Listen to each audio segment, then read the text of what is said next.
a child has drawn the electric circuit to study Ohm's law as shown in the figure 12.6. His teacher told that the circuit diagram need correction. इस diagram को correction की ज़रूरत है. Study the circuit diagram और redraw करो after making all the correction. देखो ध्यान से देखो, ये सही लगा रखा है, बिल्कुल ठीक बात है. अब ध्यान से देखो, यहाँ पे गलती कर दी इसने. एम मीटर को इसने लगा दिया पैरेलल में और वोल्ट मीटर को इसने लगा दिया सीरीज में, जबकि होना उल्टा चाहिए.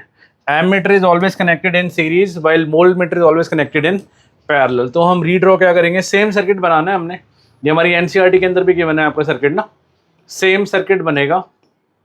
ठीक है, ये रहा और dot dot dot dot dot dot, यहाँ से जाएगा ये प्लग की बनाएंगे के, यहाँ पे लगाएंगे आपका रेजिस्टेंस, यहाँ लगेगा आपका वोल्ट मीटर, रीड्रॉ कर दिया हमने, और यहाँ लगेगा आपका एम मीटर. ठीक है, यहाँ से आएगा पूरा. और वैसे ही डायग्राम है ना, आपको आना भी चाहिए, पता है, क्योंकि हमारे ना एग्जाम्पलर में गिवन है डायग्राम, और एग्जाम्पलर में गिवन है, मतलब एनसीईआरटी के आपको उसमें भी गिवन है एक्टिविटी वाले पार्ट में. तो ये एग्जाम में आने के पूरे पूरे चांस होते हैं भाई, तो इसलिए आपको आना चाहिए. देखो यहाँ ध्यान से देखो, ये minus plus, similarly R Y, और ये भी वाई है. अच्छा जी, बन गया. ठीक है, तो गलती क्या करी उसने गलती क्या करी, उसने गलती ये करी. अच्छा, वही लगाना रह गया, सॉरी, एम मीटर रह गया. यहाँ पे एम मीटर तो लगा लो, एम मीटर लगा लो. ठीक है, प्लस के साथ या माइनस जुड़ा होगा और ये प्लस जुड़ा होगा. क्लियर है, आगे चले.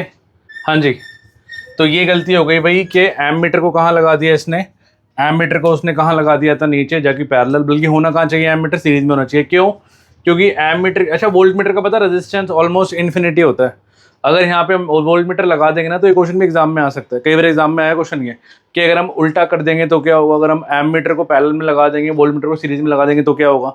तो भाई क्या होगा पता है, वोल्ट मीटर का जो रेजिस्टेंस होता है वो इनफाइनाइट के पास होता है, और रेजिस्टेंस ज़्यादा होने की वजह से हीट ज़्यादा निकलेगी. हीट ज़्यादा निकलेगी मतलब समझ रहे हो, तो पूरे सर्किट में आग लग सकती है.